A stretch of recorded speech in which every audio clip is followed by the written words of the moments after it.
नहमदु व नसल्ली अला रसूलिहिल करीम अम्मा बाद फ़अऊज़ु बिल्लाहि मिनश शैतानिर रजीम बिस्मिल्लाहिर रहमानिर रहीम इनिल हुक्मु इल्ला लिल्लाह सबाई दुरूद शरीफ अल्लाहुम्मा सल्लि अला सय्यिदिना व नबिय्यिना व शफीइना व हबीबिना मौलाना मुहम्मद सल्लल्लाहु अलैहि व अला आलिहि व अस्हाबिहि व बारक वसल्लम। ইসলামী যুব আন্দোলন চরমোনাই শাখা কর্তৃক আয়োজিত আজকে যুব সম্মেলনের সম্মানিত সভাপতি, নেতৃবৃন্দ ও সকল স্তরের ভাইয়ের আমার, আজকে যেখানে দাঁড়িয়েছি এই ইউনিয়নে আমি জন্মগ্রহণ করেছি, আমার বাবা জন্মগ্রহণ করেছেন, আমার দাদা জন্মগ্রহণ করেছেন, আমাদের পূর্বপুরুষরা এই ইউনিয়নই জন্মগ্রহণ করেছেন। এর আগের পুরুষদের অবস্থা ভিন্ন। যতটুকু জানি দীর্ঘদিন পর্যন্ত আমরা এখানে অবস্থান করছি। যুব আন্দোলন সৃষ্টি হয়েছিল এই চরমোনাই ইউনিয়ন থেকে। যখন জাতীয়ভাবে যুব আন্দোলন গঠন করা হয় নাই, তখন কিন্তু চরমোনাই ইউনিয়নে ইসলামী যুব আন্দোলন গঠন করা হয়েছিল। আহ্বায়ক ছিলেন আমাদের প্রাক্তন চেয়ারম্যান হযরত মাওলানা মুফতি আবুল খায়ের সাহেব দামাত বারকাতুহুল আলিয়া সহ অন্যান্য নেতৃবৃন্দ তারা কাজ করেছেন।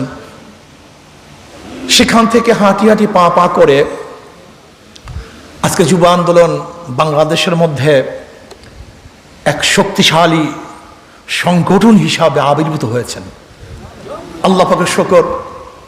আমরা বিশ্বাস করি যুব আন্দোলন যদি শক্তিশালী হয় তাহলে দেশ শক্তিশালী হবে।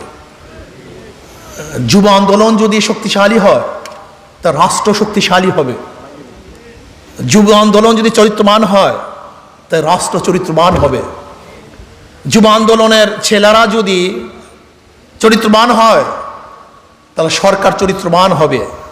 সরকার চরিত্রবান হলে কি হবে? হাজার হাজার লক্ষ লক্ষ কোটি কোটি টাকা এদেশ থেকে পাচার হবে না।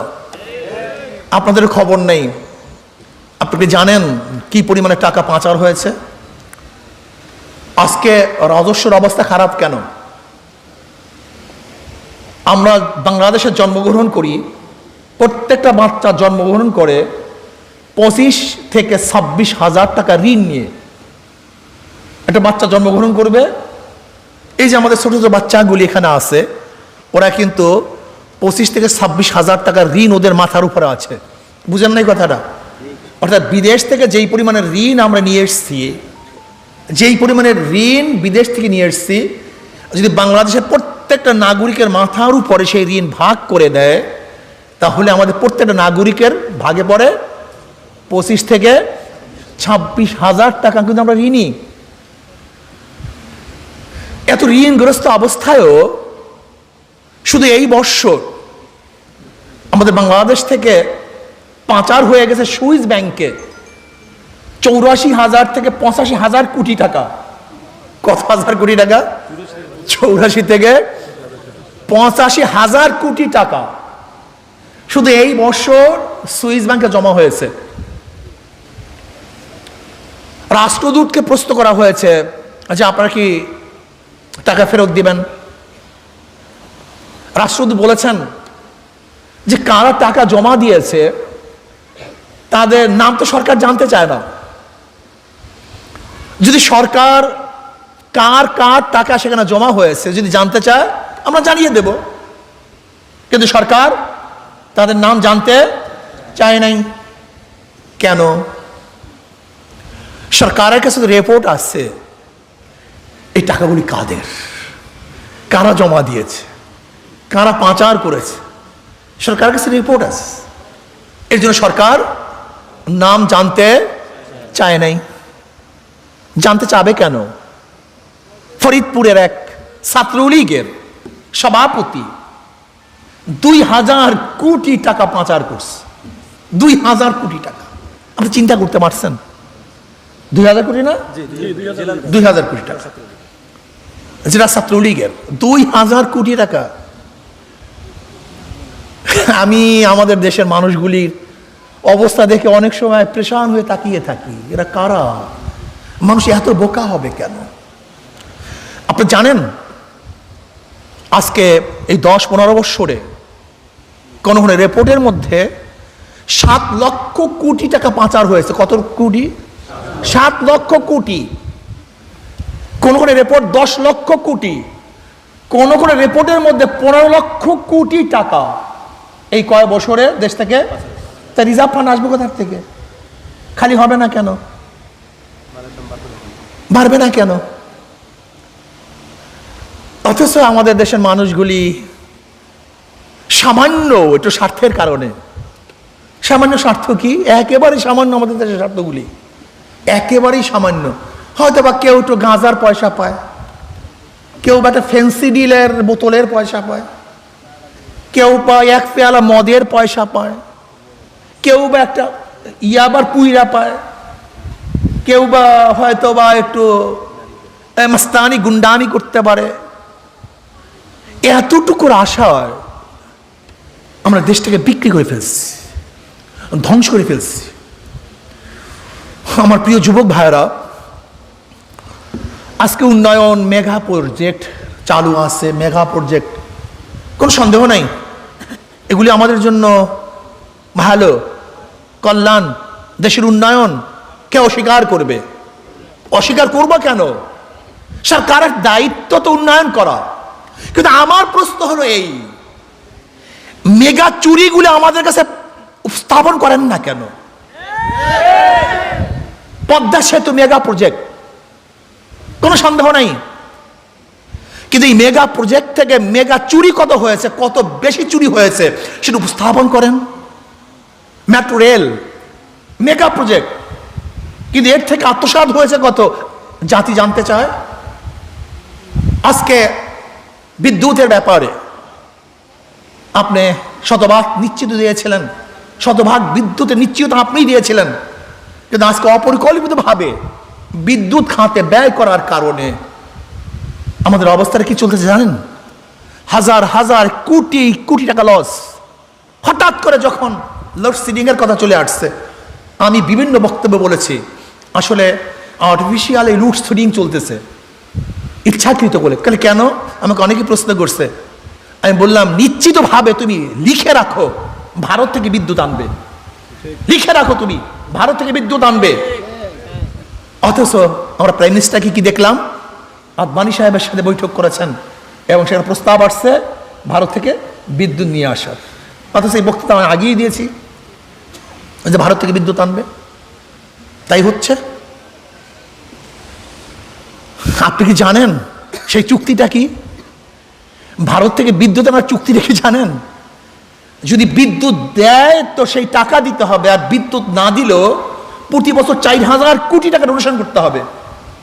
বিদ্যুৎ না দিলেও 4000 কোটি টাকা ভারতকে দিতে হবে। এই টাকা তো আপনার এবং আমার, এই টাকার মালিক তো আপনি এবং আমি। আজকে দুর্নীতির অবস্থাটা কি? লুটপাটের অবস্থাটা কি? আগে আমরা কি জানতাম? 100 টাকায় 70 টাকার কাজ হয়, 100 টাকায় 30 টাকার কাজ হয়, 70 টাকা চুরি হয়। কিন্তু পরিকল্পনা মন্ত্রী কি বললেন?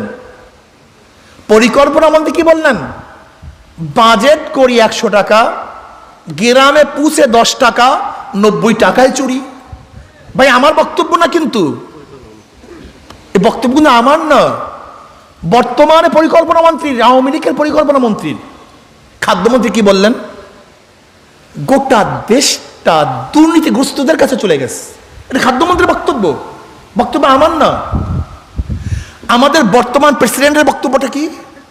বর্তমান প্রেসিডেন্ট তিনি বক্তব্য দিয়েছেন, মাননীয় প্রেসিডেন্ট বক্তব্য দিয়েছেন, যেই পরিমাণে টাকা প্রতি বছর চুরি হয় তা দিয়ে প্রতি বছর 2টা পদ্মা সেতু করা যায়।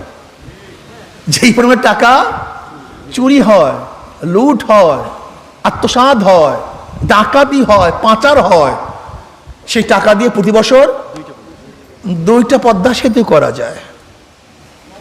আমার যুবক বাবারা, আমার মুরব্বী বাবারা, এ দেশ তো আপনার, এ দেশের মালিক আপনি। গরিবরা ভাবতে পারেন যে হুজুর আমি মালিক হলাম কিভাবে, আমি তো রেশন নেই, রিলিফ নেই। আজীব মানুষ আপনি। আপনি কি লুঙ্গি ক্রয় করেন না? এই লুঙ্গির মধ্যে ট্যাক্স ভ্যাট নাই? আপনি কি গঞ্জি ক্রয় করেন না? এই গঞ্জির মধ্যে ভ্যাট ট্যাক্স নাই? আপনি কি চাউল ক্রয় করেন না? তার মধ্যে ভ্যাট ট্যাক্স নাই? আপনি কি ডাল ক্রয় করেন না? তার মধ্যে ভ্যাট ট্যাক্স নাই? আপনি কি স্যান্ডেল জুতা ক্রয় করেন না? তার মধ্যে ভ্যাট ট্যাক্স নাই? যা কিছু ক্রয় করেন তার মধ্যে তো ভ্যাট ট্যাক্স আছে। আর ভ্যাট ট্যাক্স আপনি কাকে দিচ্ছেন? সরকারকে দিচ্ছেন। কাজে সরকার কে? এই টাকা কার? এই টাকা আমার টাকা, এই টাকা আমার শ্রমিকের টাকা, এই টাকা আমার গরিবের টাকা, এই টাকা মজদুরদের টাকা, জেলেদের টাকা, ঋষিদের টাকা, কামারদের টাকা, গরিব মেহনতি মানুষের টাকা, যারা মাথার ঘাম পায় ফেলে অর্থ কামাই করে ট্যাক্স দেয়, ভ্যাট দেয়। এবং আমার হাজারো বাংলাদেশের জনগণ বিদেশে থেকে কষ্ট করে তারা আমাদের দেশে রেমিটেন্স পাঠায়, আর আমাদের দেশের বড় বড় টাকাত এবং গুন্ডারা আমাদের দেশের থেকে টাকা বিদেশে পাঠায় দেয়। কাজী আপনাকে মনে রাখতে হবে, আমার পকেটে কেউ হাত দিলে আমি তার প্রতিবাদ করি। তুমি আমার পকেটে হাত দিলা কেন? আমার ঘরে কোনো ডাকাত ঢুকলে আমি তাকে প্রতিহত করি, যেটা ঘর আমার। আমার জমিনকে হস্তক্ষেপ করলে তার বিরুদ্ধে রুখে দাঁড়াই। আমার মালকে আত্মসাৎ করলে আমি তার বিরুদ্ধে যুদ্ধ ঘোষণা করি। তাহলে রাষ্ট্র তো আমার, এই জমিন আমার, এই রাষ্ট্রের মালিক আমি। কাজে আমার রাষ্ট্রের উপরে কেউ চুরি করলে, গুন্ডামি করলে, ডাকাতি করলে, টাকা পাচার করলে তার বিরুদ্ধে আমাদের রুখে দেওয়ার দরকার আছে কি নাই? সংগ্রাম করার দরকার আছে কি নাই? এই প্রতিবাদ না করলে হবে না। এর জন্য সচেতন নাগরিকদেরকে বলবো, আসুন আমরা সমস্ত চোর ডাকাতদের বিরুদ্ধে আন্দোলন করে তুলি, সংগ্রাম করি। আজকে স্বাধীনতার পর থেকে এই পর্যন্ত যারা এই দেশের শাসক ছিল, শুধু আওয়ামী লীগ না, বিএনপির আমলে একই অবস্থা, এই একই অবস্থা। যারা এই দেশের শাসক ছিল তারা এই দেশটাকে লুটপাট করে ধ্বংস করে ফেলছে। যে না, এই সমাজ আমরা চাই না, এই সমাজকে ভাঙতে হবে, নতুন সমাজ গড়তে হবে। এই সমাজ ভাঙতে হবে, ইসলামিক সমাজ গড়তে হবে। এই সমাজ ভাঙতে হবে, মানবতার সমাজ প্রতিষ্ঠিত করতে হবে, ন্যায় এবং আদর্শ সমাজ গড়তে হবে। এর জন্য দরকার যুবকদের।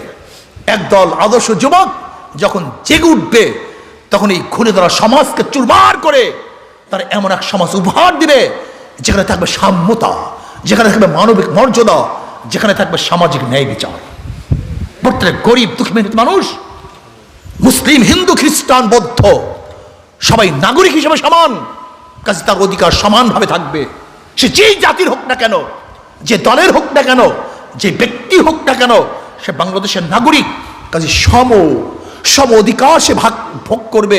চাই সে মুসলমান হোক, হিন্দু হোক, খ্রিস্টান হোক, বৌদ্ধ হোক, ঋষি হোক, কামার হোক, মজদুর হোক, আর তাঁতি হোক, খোড়া হোক, ন্যাংরা হোক।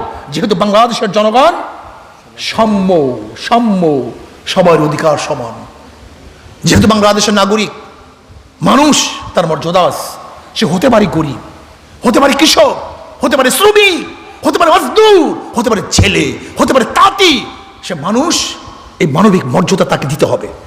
মানুষ হিসাবে তাকে মর্যাদা দিতে হবে। সে যেই হোক না কেন, সে মানুষ হিসাবে, আল্লাহর শ্রেষ্ঠ মাখলুকাত হিসাবে আমরা তাকে মর্যাদা প্রদান করব। ন্যায় বিচার আজকে নাই, সামাজিক ন্যায় বিচার চলে গেছে। আমরা চাই সামাজিক ন্যায় বিচার প্রতিষ্ঠিত করতে, যেখানে যে দলের হোক না কেন, যে ব্যক্তি অন্যায়কারী তার বিরুদ্ধে সরকার থাকবে, আইন থাকবে, আদালত থাকবে। আর যে ন্যায় প্রণয়নকারী তার পক্ষে সমস্ত মানুষ থাকবে। আর যে অন্যায় করবে তার বিপক্ষে সবাই থাকবে, যে ন্যায়সম্মত থাকবে তার পক্ষে সবাই থাকবে। এর মানে রাষ্ট্র আমরা চাই।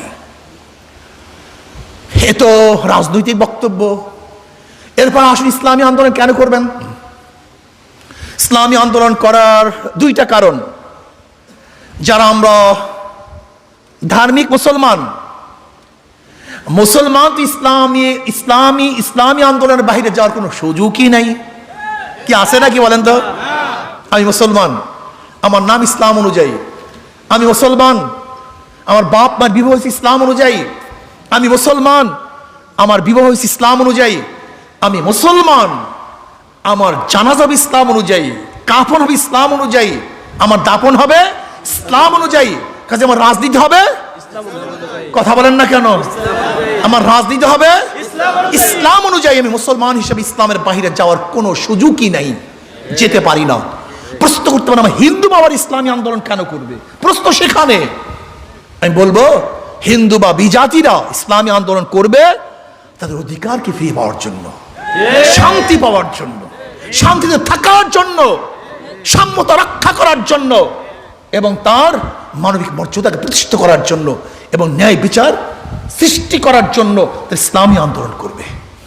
এর জন্য ইসলামী আন্দোলনের বাহিরে মুসলমান যাওয়ার কোনো সুযোগ নেই। যদি বলতে পারেন হুজুর তারা তো যায়, অনেকেই তো তাদের বুঝ ঠিক নেই, তারা বুঝে না, বিধায়ী তারা এদিক ওদিকে যায়। এদিক ওদিকে যাওয়ার কোনো সুযোগ আছে নাকি? কেন? Awami League secularism, BNP democracy, কেউ কমিউনিস্ট। এ তো আমার নবীর দিয়ে এখন আদর্শ না, এ তো মদিনার থেকে আসে নাই, এতে আমেরিকা, রাশিয়া, পেকিং এবং দিল্লি, চীন থেকে আসছে। তাই যে আদর্শ আসছে ইহুদিদের থেকে, খ্রিস্টানদের থেকে, সে আদর্শ তো মুসলমান মানতেই পারে না। কথা ঠিক না? আমরা আদর্শ মানবো কার? জনাব মুহাম্মদ রাসূলুল্লাহ সাল্লাল্লাহু আলাইহি ওয়াসাল্লামের বাতানো আল্লাহর প্রদত্ত। আল্লাহ যে আদেশ আমাদের উপর নাজিল করেছেন, নবী আলাইহিস সালাতু ওয়াস সালাম যেভাবে বর্ণনা করেছেন, আমরা সেই অনুযায়ী চলবো, কোরআন ও সুন্নাহ অনুযায়ী। এর জন্য আমি যুবক বন্ধুদেরকে বলবো, আমার বাবারা, মুসলমান ইসলামের বাইরে যাওয়ার কোনো সুযোগ নেই। আর যায় কারা দেখো তো, যাদের সাথে ইসলামের খুব গভীর সম্পর্ক আছে তারা কি যেতে পারে ইসলামের বাইরে কোনো দলে? কেন যাবে? নবী আলাইহিস সালাতু ওয়াস সালাম ফরমান, আল মারউ মা মান আহাব্বা ওয়া লাহু মাকতাসাবা। দুনিয়াতে যে যাকে মহাব্বত করবে, নেতা মানবে, কিয়ামতের ময়দানে সাথী হয়ে যাবে। যারা যাকে নেতা মানবে, যারা শেখ সাহেবকে নেতা মানবে, জিয়া রহমান সাহেবকে নেতা মানবে, শাহ সাহেবকে নেতা মানবে, কিয়ামতের ময়দানে নেতারা সামনে থাকবে, অনুসারীরা পিছনে থাকবে। নেতারা যেখানে যাবে অনুসারীরাও সেখানে চলে যাবে। আর যারা আল্লাহ রসুলকে নেতা মানবে, ওলামায়ে কেরামকে নেতা মানবে, কিয়ামতের ময়দানে আমাদের সামনে ওলামায়ে কেরাম থাকবে, আল্লাহ নবী থাকবেন। তারা যেখানে যাবে আমরাও সেখানে চলে যাব। এর জন্য মুসলমানদের ইসলামী আন্দোলনের বাইরে যাওয়ার কোনো সুযোগ নাই, থাকতে পারে না। এর জন্য আমি আমার সমস্ত বন্ধুদেরকে বলবো, বোঝার চেষ্টা করেন, আমরা কেউ শত্রু না, আমরা কাউ দুশ্মন না। দুশ্মনের জন্য আসি নাই। দুশ্মনী কেন? আমরা আপোষে মিল মোহাব্বত রাখবো। আর একটা কথা হলো এই, চরমোনাই, চরমোনাই, চরমোনাই। আজকে যদি প্রশ্ন করি এরশাদের বাড়ি কোন ইউনিয়নে, হয়তো অনেকেই বলতে পারবেন না। যদি প্রশ্ন করি এরশাদ সাহেবের বাড়ি কোন ইউনিয়নে, জেলা না, কোন ইউনিয়নে, হয়তো অনেকেই বলতে পারবেন না। যদি প্রশ্ন করি খোদ আমাদের বর্তমান প্রাইম মিনিস্টারের বাড়ি কোন ইউনিয়নে, অনেকেই বলতে পারবেন না। জিয়াউর রহমান সাহেবের বাড়ি কোন ইউনিয়নে, অনেকেই বলতে পারবেন না। খালেদা জিয়ার বাড়ি কোন ইউনিয়নে, অনেকেই বলতে পারবেন না। ইউনিয়নে হিসাবে তার পরিচিতি লাভ করে নাই। কিন্তু চরমোনাই ইউনিয়ন এমন এক ইউনিয়ন, যে ইউনিয়নের পরিচিতি গোটা দুনিয়ার মধ্যে। এটা আপনার এবং আমার কারণে নয়, বিশ্বের চরমোনাইয়ের কারণে। এটা আমাদের গৌরব। কাজে গৌরবের স্থানকে ঠিক রাখি, তাদেরকে শ্রদ্ধা করি। কটূক্তি করি কেন? রাজনীতির জন্য তাদেরকে কটূক্তি করব কেন? আজকে চরমোনাই ইউনিয়নের মধ্যে, এক গ্রামের মধ্যে এত বড় প্রতিষ্ঠান, বিশাল প্রতিষ্ঠান, এটা আপনার প্রতিষ্ঠান। আমরা যেই দলের যেই মতেরই হই না কেন, এই প্রতিষ্ঠান তো আপনাদের, এই মাদ্রাসা আপনাদের, এই মাহফিল আপনাদের। কত জায়গায়, কোন ইউনিয়নে এতগুলি মানুষ যায়, এত মানুষ রাস্তায় পড়ে থাকে, গোয়াল ঘরে পড়ে থাকে, বাথরুমের কিনারায় পড়ে থাকে, বাজারে পড়ে থাকে। অন্য কোন ইউনিয়নের মাটির মধ্যে এরকম মানুষ ঘুমায় না, কিন্তু আপনার ইউনিয়নের মাটির মধ্যে হাজারো বড় লোক, হাজারো লিডার, তারা গড়াগড়ি করে মাটির মধ্যে। এটা আপনাদের গৌরব, এটা আপনাদের সম্মান, আপনাদের ইজ্জত। গালি দিবেন কেন? অসম্মান করবেন কেন? মতের পার্থক্য তো থাকতেই পারে। বাপ ছেলের মধ্যে মতের পার্থক্য হয়, মা মেয়ের মধ্যে মতের পার্থক্য হয়, ভাই ভাইয়ের মধ্যে মতের পার্থক্য হতেই পারে। কিন্তু শ্রদ্ধার জায়গাকে আমরা কলুষিত না করি। এটা শ্রদ্ধার জায়গা। আপনি এবং আমি ইউনিয়নকে পরিচিতি করার জন্য কি করেছি বলেন তো? কি করেছি? কি অবদান আছে আপনার এবং আমার?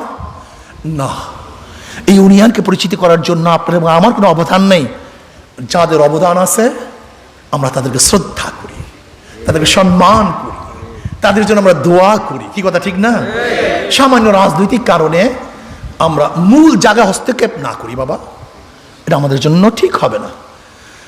আমি মনে করি চরমোনাইয়ের প্রত্যেকটা জনগণের উচিত এই আন্দোলন করা। আমি মনে করি চরমোনাই প্রত্যেকটা নাগরিকের উচিত একসাথে কাজ করা। সমস্যা কি বলেন তো? যদি আপনি এই আন্দোলনে কাজ করেন আপনি সম্মানিত হবেন, আপনার মর্যাদা বাড়বে, আপনি দুনিয়া এবং আখিরাতে কামিয়াবি হবেন, কামিয়াব হবেন। কাজে আমি মনে করি আমার কেউ শত্রু না। আওয়ামী লীগ আমার শত্রু না, বিএনপি আমার শত্রু না, জাতীয় পার্টি আমার শত্রু না। সবাই আমার আপন, সবাই আমার প্রিয়। কেউ হয়তো মুরব্বী বাবার সমতুল্য, কেউ চাচার সমতুল্য, কেউ দাদার সমতুল্য, কেউ বড় ভাই সমতুল্য, কেউ সহপাঠী, কেউ আমার জুনিয়র স্নেহাস্পদ। কাজে কেউ আমি কাউকে শত্রু মনে করি না। বিশ্বাস করেন আমার এত বড় আস্থা, এই যে নির্বাচনের সময় একটা গন্ডগোল হয়েছিল, আমি অফিসে ঢুকে গেছি। আমি বিশ্বাস করি এটা আমার অফিস, এটা আমাদের ছেলে পান, ওরা আমাকে কেন এই বিএসজিতে করবে? আমার বল ছিল, আমার কলিজার মধ্যে বল ছিল, এই আস্থা ছিল। আমি ঢুকে গেছি, আমি চা পান করেছি। কিন্তু আল্লাহ মাফ করুক, আমি যত উদারতা তাদের সাথে দেখিয়েছি, কিন্তু তারা পরবর্তীতে কেস করছে, মিথ্যা মামলা করেছে। আমি আমার দোস্তদেরকে বলবো, দেখেন সাময়িকভাবে কিছুটা ঝগড়া হতেই পারে, বিভেদ হতেই পারে, কিন্তু স্থায়ী করবেন না। স্থায়ী করা ঠিক না। আমরা কার সাথে ঝগড়া করবো বলেন তো? নামলেই তো প্রত্যেকের সাথে দেখা হয়। আমি আপনাকে সালাম দেবো, আপনি আমাকে সালাম দিবেন। আমি আপনাকে চা পান করার জন্য বলবো, আপনি আমাকে চা পান করার জন্য আহ্বান করবেন। আমরা কেন ভিন্ন থাকবো? আজকে আমরা চরমোনাই ইউনিয়ন যদি ঐক্য হই, আপনি কি জানেন কত বড় শক্তি আমরা কত বড় শক্তি? আজকে চরমোনাই ইউনিয়ন ঐক্য হন, এখান থেকে বিপ্লবের সূচনা হবে, এখান থেকে আন্দোলনের সূচনা হবে। দেখেন জোয়ার হয় সাগরের মধ্যে, কিন্তু খাল বিল নদ নদী কিছুই খালি থাকে না, সব ভরে যায়। যখন জোয়ার সৃষ্টি হয় সব কিছু ভরে যায়। আজকে চরমোনাই ইউনিয়ন থেকে আন্দোলনের সূচনা করেন, আন্দোলন করেন, আপনারা ঐক্যবদ্ধ হন। আমি বিশ্বাস করি চরমোনাই ইউনিয়নের মানুষগুলি ঐক্যবদ্ধ হয়, এই ঐক্যবদ্ধতার ঢেউ এখানেই থাকবে না, বরিশাল গিয়ে লাগবে, বরিশাল থাকবে না, ঢাকায় গিয়ে লাগবে। এই ঢেউর কারণে গোটা দুনিয়া থেকে অন্যায় ভেসে যাবে ইনশাআল্লাহ। ঐক্যবদ্ধ হন, ঐক্যতার কোনো বিকল্প নেই। যুবকদের ঐক্য হতে হবে, মুরব্বীদের ঐক্য হতে হবে। আমার মা বোনরা তো এমনিতেই চরমোনাইয়ের পক্ষে আছে, আল্লাহ ওদেরকে কবুল করে নেন। আমার মা বোনদেরকে আল্লাহ পাক রব্বুল আলামিন ইজ্জাতওয়ালা করে দেন। আমার মা বোনদেরকে আল্লাহ পাক রব্বুল আলামিন দুনিয়া এবং আখিরাতে কামিয়াব করে দেন। আমি জানি চরমোনাই ইউনিয়নের 90 থেকে 95% মা বোনেরা ইসলামের পক্ষে, দ্বীনের পক্ষে। আপনি কি জানেন চরমোনাই ইউনিয়নে এরকম ইতিহাস আছে যে আমার বোনকে আঘাত করেছে যে হাত পাখায় ভোট দিবি না, কিন্তু আমার বোন বলেছে আমি ইসলামের বাহিরে ভোট দিতে পারবো না। ইতিহাস গঠন করেছে আসিয়া আলাইহিস সালাতু ওয়াস সালামের মতো আমাদের দেশে মারা, সুমাইয়া রাদিয়াল্লাহু আনহার মতো আমার মারা। সুমাইয়া রাদিয়াল্লাহু তাআলা শাহাদাত বরণ করেছেন, কিন্তু আমার ওই বোনের হাতের আঙ্গুলি কেটে গিয়েছিল কোপের কারণে, কিন্তু তারপর ইসলামের বাহিরে সে যায় নাই।